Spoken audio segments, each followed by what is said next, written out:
Hai Sobat Lentera, senang sekali Tera News kembali hadir menyapa Anda dengan membawakan sederet informasi terhangat dan inspiratif. Dan inilah Tera News selengkapnya. Kita mulai dari Kabupaten Jombang, Jawa Timur. Ironis, sebuah sekolah dasar negeri di Jombang, Jawa Timur hanya mendapatkan 2 orang siswa baru. Jauh dari pagu yang ditetapkan dinas terkait, yakni 28 peserta didik baru. Penyebabnya karena kondisi sarana prasarana yang jauh dari kata memadai.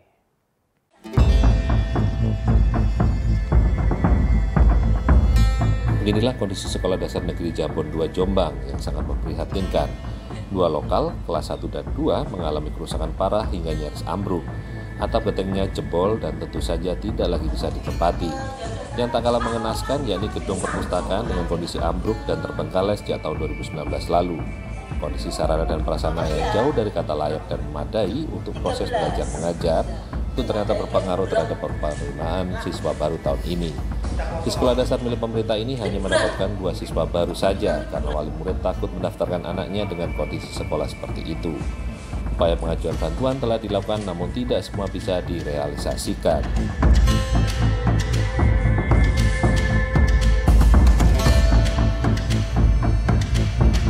Seperti tahun kemarin ya, kita sudah berusaha dari rumah ke rumah, kita gedor pintu mereka dari rumah-rumah itu. Ada 4 siswa pendaftar yang mengisi formulir. Cuma sampai sekarang cuma 2 formulir yang kembali. Yang 2 saya nggak tahu kenapa. Kendalanya apa Bu? Mungkin salah satunya infrastruktur ini, seperti ini jangan bisa lihat sendiri. Karena namanya wali murid, anaknya ingin selamat itu pasti. Saya juga gitu, kalau anak saya mau saya daftarkan sekolah, saya akan lihat masih negeri bangunannya katanya ambruk, jelas saya nggak bisa menyekolahkan anak saya di situ. Mending si swasta tapi sekolahnya menjamin anak saya nggak akan sakit. Kalau upaya sekolah ini sudah dilakukan untuk memperbaiki, kita sudah membuat proposal, kita sudah mengajukan antara DACC dan DAK, itu hanya dinas yang bisa menjawab. Kita sudah berapa lama Bu kondisi seperti ini? Sebetulnya 4 lokal ini itu sudah lama. Saya kesini masuk sini kan tahun September tahun 2022. Ini sudah. Cuman pengajuan yang pertama itu saya belum di ACC, terus yang kedua di ACC tahun 2024 Desember itu yang 2 lokal. Yang ini belum. Ini ruang kelas berapa ini Bu? Ini ruang kelas 1, ini kelas 2. Tidak bisa ditempati. Tidak Mas, aku yang pas ndekene jatuh kok masuk sekolah nanti nambah no.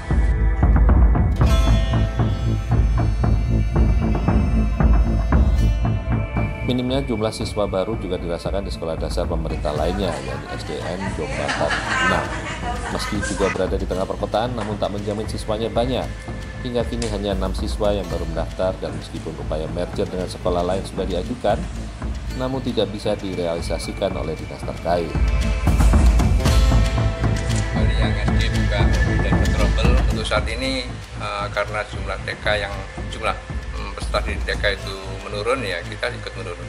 Jadi untuk tahun ini kita hanya dapat 6 siswa. Itu kondisi seperti ini sudah berlangsung berapa lama Pak? Ini untuk 6 ini baru tahun ini, sebelumnya masih bisa 12 sampai 15 tahun-tahun kemarin seperti itu. Pak, kalau upaya untuk merger ke sekolah lain sudah ada upaya itu dulu? Kita sudah pernah ke dinas mengupayakan itu, namun dinas belum berkenan untuk memerger lembaga kami. Apa itu alasannya? Belum diberi alasan. Jadi belum diberi alasan. Yang tahun kemarin yang bisa dimerger hanya jembatan 4 dan jembatan 5. Upaya konfirmasi ke dinas pendidikan setempat sudah dilakukan namun belum bisa memberikan keterangan dengan alasan masih rapat dinas. Agus Bowo melaporkan untuk Lentera TV.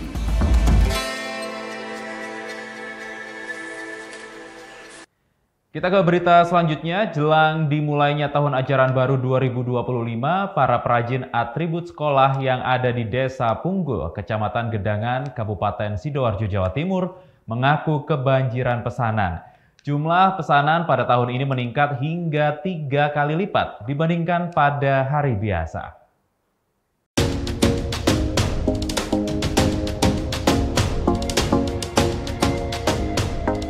Sejak awal tahun 2025 kemarin hingga jelang dimulainya tahun ajaran baru saat ini, ratusan pengrajin di Desa Punggul yang dikenal sebagai Kampung Topi di Kecamatan Gedang, Sidoarjo, Jawa Timur mengaku kebanjiran pesanan perlengkapan sekolah mulai seragam, topi, dasi, dan juga kaos kaki hingga tas sekolah. Salah satu perajin yang ditemui menjelaskan bahwa peningkatan pesanan seragam pada tahun ini meningkat tajam hingga 3 kali lipat. Jika biasanya perajin menerima pesanan 200 pesanan atribut sekolah, pada momen kali ini meningkat menjadi 800 pieces atribut. Atau jika pada hari-hari biasa, per bulan rata-rata mendapat orderan atribut sekolah dari 2 sekolah, maka di momen kali ini pesanan meningkat hingga 10 sekolah per bulan. Ya, pesanannya membludak, lebih banyak daripada biasanya. Sampai berapa persen, Bu? 90%. Biasanya berapa, saat ini berapa, Bu, sekarang? Biasanya masuknya 40%, 50%, sekarang melonjaknya. Kalau angka, biasanya berapa Satu kali jumlahnya? pesanan. Ada yang 600, 500 biji topi itu, beda sama dasinya. Satu sekolah itu, beda sekolah kan. Tiap sekolah masuknya 600 biji topi, 500. Jadi kalau sekarang, Bu, bisa nyampe berapa ratus? Ya segitu. Oh, yang tahun ini gitu. Iya, 600. Kalau yang biasanya berapa hari biasa gitu, Bu? Hari biasanya mungkin 300, 200. Jadi kan 2 kali lipat, 3 kali lipat. Tak hanya melayani untuk Pulau Jawa saja, pesanan seragam dan segala perlengkapan sekolah hasil dari pengrajin ini banyak diorder hingga ke hampir seluruh pulau besar lainnya, seperti Kalimantan, Sulawesi, NTB, NTT, hingga Papua. Alhamdulillah, kalau hari-hari biasa memang ada aja karena ini berkaitan dengan kebutuhan sekolah. Tapi di momen tahun ajaran baru ini pesanan atribut sekolah hampir 2 kali lipat sampai 3 kali lipat untuk pemesanan, khususnya di luar pulau juga banyak untuk pemesanan di desa kami. Sementara itu pemerintah desa mengaku di Desa Punggul sendiri terdapat 120 UMKM pengrajin atribut sekolah. Diakui pihak desa, peningkatan penjualan atau order atribut sekolah di desanya banyak dipengaruhi oleh atau didapat dari penjualan yang ada di sosial media. Selain memasuki tahun ajaran baru, para pengrajin juga seringkali mendapat pesanan dari pemerintah daerah setempat seperti pembuatan topi dan kaos olahraga. Alan Sori melaporkan untuk Intera TV. Sesaat lagi kita akan membahas tentang resto di Amerika Serikat yang memadukan barbeque ala Texas dengan makanan khas Indonesia. Tetaplah bersama kami di Tera News.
Terima kasih Anda masih bersama kami di Tera News. Terbukanya peluang merintis bisnis boga selama pandemi membuat pasangan suami istri Fikri dan Reka Saleh memutuskan untuk membuka restoran yang memadukan barbeque ala Texas dengan makanan khas Indonesia seperti rendang dan dendeng balado. Kita mulai menjadi serius ya karena pandemi waktu itu. Saya lost my job and then I started selling barbecue from the house. Pintu peluang pun terbuka bagi pasangan Fikri dan Reka Saleh yang sebelumnya pernah bekerja di restoran untuk merintis bisnis boga pop-up rumahan. Banyaknya restoran yang tutup selama pandemi berdampak positif bagi bisnis makanan yang diantar. Fikri dengan barbecue, sementara Reka merintis Gurih Table yang menawarkan berbagai kue jajanan pasar khas Indonesia. Fikri had, during his orders, there would be leftover brisket, so sometimes I would cook it for our dinner or our lunch into like a balado or something and infuse it in Indonesian dishes. And he was like, "Oh my God, this is a great idea. Let's collab." And from there we just collab. Hasil kolaborasi mereka melahirkan Fix Q Craft Barbecue yang kini membuka gerai setiap akhir pekan di Alameda, California. Jadi Fix Q Craft Barbecue ini kita market as Indo-Tex Craft Barbecue, yaitu Indonesian mixed with Texas style barbecue. Ya, jadi Texas style barbecue is like low and slow smoked brisket yang kita masak 12 sampai 14 jam, dino beef ribs and beef back ribs, dan the Indonesian part is kind of like a fusion of the Texas style barbecue with Indonesian food. Sebagai contoh, the beef brisket that I smoke dimasak sama Reka menjadi beef rendang. Belum adanya restoran Texas barbecue halal di Bay Area membuat keduanya memutuskan untuk menawarkan menu halal. Our family is Muslim and we're just gonna be doing halal from now on. And in terms of menu, yeah, anything that we expand on the menu is going to be halal. As we opened the restaurant, we wanted to make it more inclusive and make it available for the broader community. Because more and more people are looking for a halal food. So to just provide that and be able to show people, hey, you can create amazing cuisines using halal meat. Pelanggannya adalah warga Amerika yang mencari menu barbecue dan diaspora Indonesia yang rindu kuliner tanah air, serta mereka yang mencari makanan halal. Uniquely different, like because it's a fusion food, because it's traditional Texas barbecue, to be able to try that in a halal form, I think it's just all for the better. Istilahnya kita di sini jarang juga restoran Indonesia yang bisa ada makanan halalnya dan juga ada mix dengan Texas barbecue. Itu juga nilai plus buat kita ya, especially di Muslim community di daerah Bay Area. Dick dan Kim Kincannon yang pernah tinggal di Padang, Sumatera Barat, menikmati menu favorit mereka, rendang dan dendeng balado. They're using high level of ingredients with a great cooking technique. It's melt in your mouth, fall off the bone kind of food, but it does take us back to our time when we lived in West Sumatra for 2 years. The daging balado is also amazing. It's just it really brings us back. Like Dirk said, the flavors are just really authentic, very asli. Target mereka ke depan adalah menambah jam operasional dan kapasitas restoran serta menawarkan lebih banyak variasi menu fusion Indo-Texas halal. Dari Alameda, California, Dania Iman, Andri Tambunan, Nia Iman Santoso, VOA.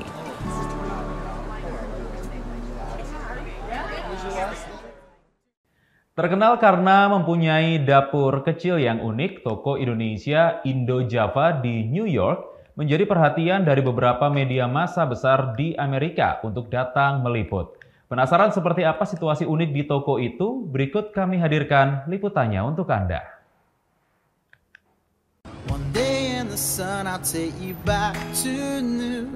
Di mana dapur terkecil di kota New York, ternyata toko dan warung makanan ini dimiliki warga Indonesia. Kebetulan kita punya julukan the smallest kitchen in the New York. Paling kecil di New York ya? Iya, karena cuma cukup seorang. Jadi saya aja yang bisa masak di situ.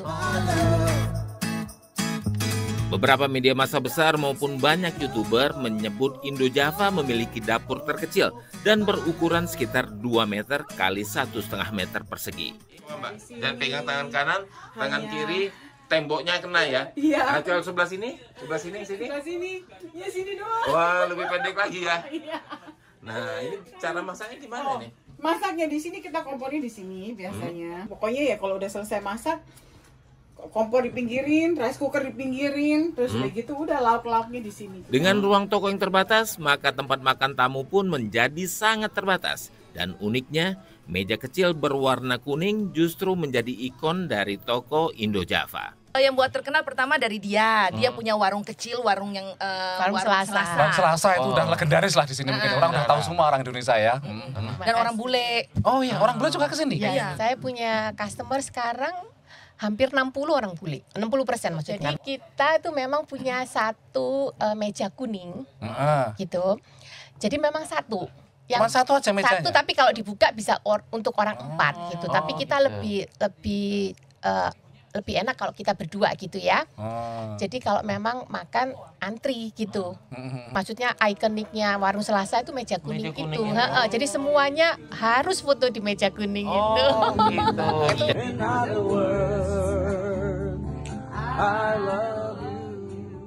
Awalnya karena mereka tidak tahu cara berbisnis di Amerika, mereka salah langkah. Dan buruknya lagi, ada warga Indonesia sendiri yang melaporkan bisnis mereka ke aparat. Dilapor orang merancangkan kejahatan, akhirnya mendatangkan kebaikan. Tahu nggak siapa yang laporin? Kita nggak tahu orangnya. Orangnya datang, dia bilang ada orang Indonesia. Orang Indonesia make report. Ada business activity in the basement katanya. Indo-Java selain menjual bumbu dan makanan kering, juga menyediakan makanan basah khas Indonesia. Ya kalau dipikir ini kecil nyuplik gitu, tapi ya komplit loh sini. Benar. Nanti istilahnya mau nyari tempe pun ada di sini. Walau sekarang bisnis sudah berjalan baik, awal kedatangan ke New York tidaklah seperti bayangan mereka atas Amerika. Satu waktu datang ke sini membayangkan, wah kayak Hollywood. Right? Datang-datang gini, lihat gini. Terus tinggalnya kos-kosan. Empat kamar, satu rumah itu diisi sama 10 orang. Wih, mau ke WC aja kita antri. 10 orang ya masalahnya kan? 10 orang. Biasanya cuma 1. Iya. Waduh, itu kalau kebelet gimana? Susah juga itu. Sampai kita bawa pot. Waduh, sampai gitunya.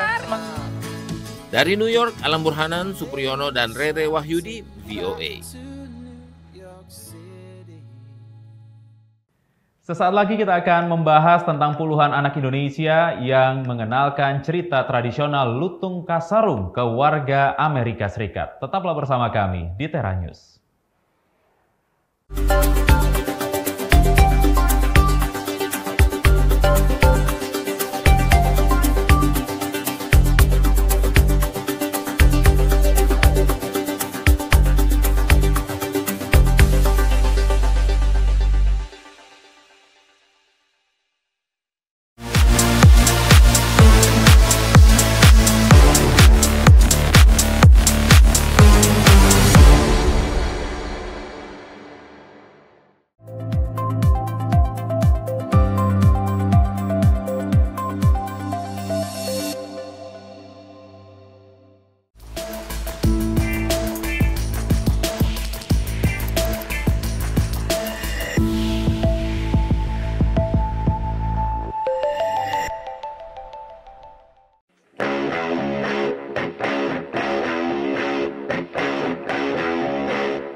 Terima kasih Anda masih menyaksikan Tera News. Pertunjukan Lutung Kasarung oleh puluhan anak Indonesia memukau hampir 500 penonton di Teater University of District of Columbia di Washington DC.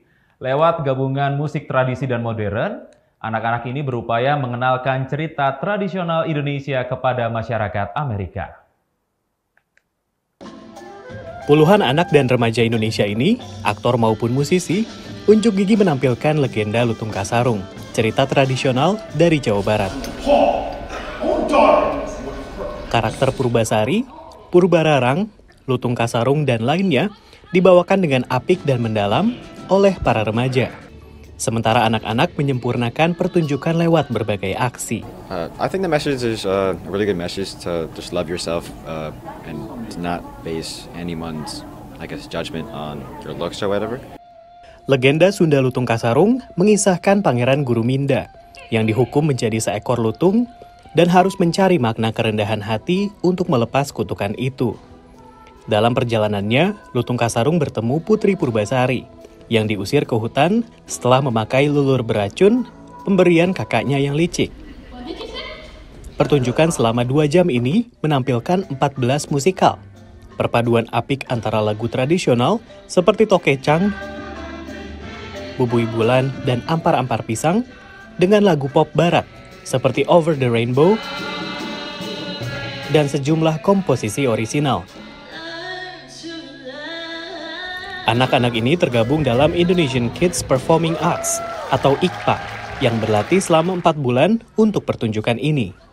Kita udah kayak berbulan-bulan latihan terus coming to KBRI, terus akhirnya sekarang udah kayak ke pay off gitu loh, selesai pentas. Actually our performance itu bisa membuat mereka tertarik dan suka dengan kayak Indonesian culture. Hopefully they want to learn more, hopefully they're satisfied dan seneng.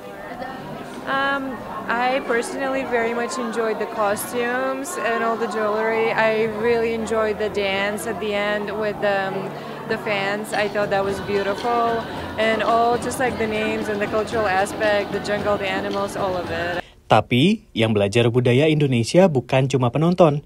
Ada juga orang Amerika yang tergabung di dalam band. So the first practice was a little awkward because I was the only person that I could see who wasn't part Indonesian. But everyone's been super friendly and nobody's kind of looked at me any other way because I'm not Indonesian. Everyone's been really friendly and they just sound like they're glad to have me here to help. Bagi IKPA, melatih teater anak-anak menjadi cerita tersendiri. Memang penuh, harus sabar ya. Kalau sama anak-anak itu kan harus sabar. Tapi mereka lucu-lucu. Jadi setiap lihat anak-anak, capeknya hilang. Lewat teater ini, IKPA berharap dapat menanamkan disiplin, tanggung jawab, dan nilai-nilai keindonesiaan. Dari Washington DC, Rio Twasikal dan Bani Rahayu, VOA. Mereplika suasana Bali di mana gamelan dimainkan di luar ruang, Gamelan Sekar Jaya menampilkan gamelan in the garden, kelompok gamelan di San Francisco yang kebanyakan anggotanya adalah warga Amerika ini tampil di Taman Botanikal San Francisco dan mempertunjukkan kesenian gamelan Bali di hadapan para pengunjung taman tersebut.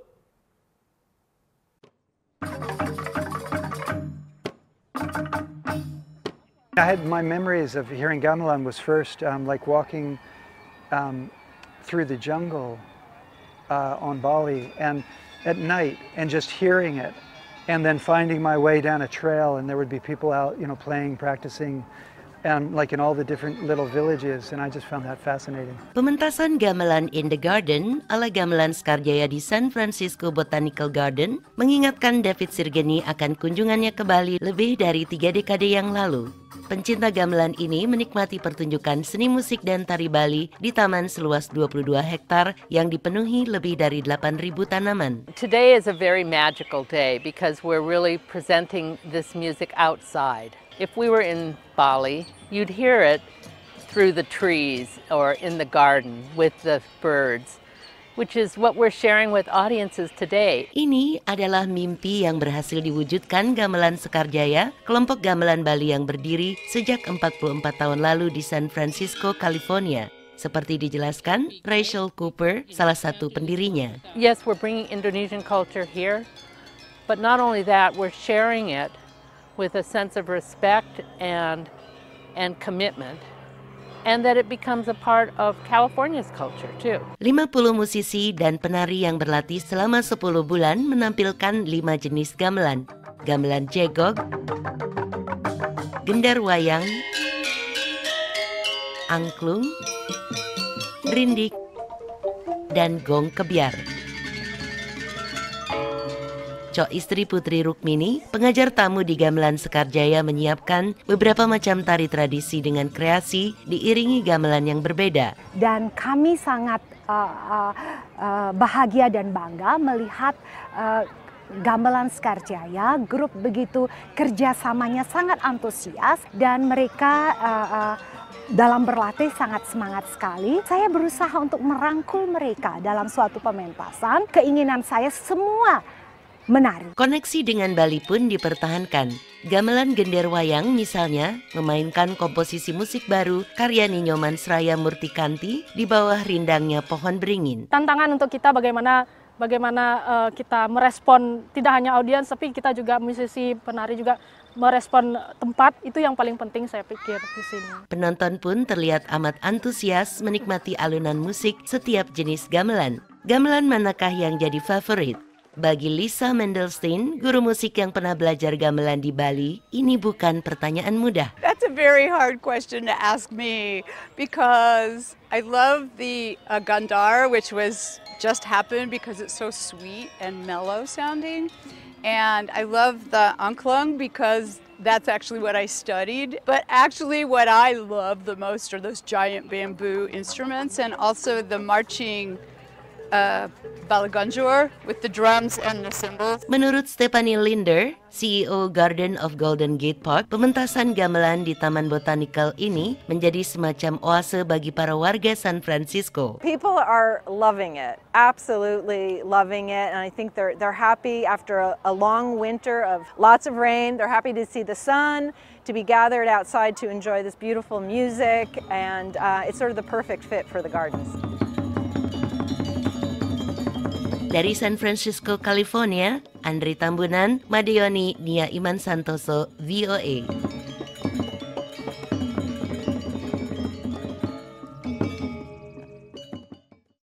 Informasi tadi sekaligus mengakhiri Tera News hari ini. Anda dapat menyaksikan kembali tayangan kami di YouTube channel Lentera TV Media dan website kami lentera.tv. Saya Riki Kurniawan pamit undur diri. Sampai jumpa.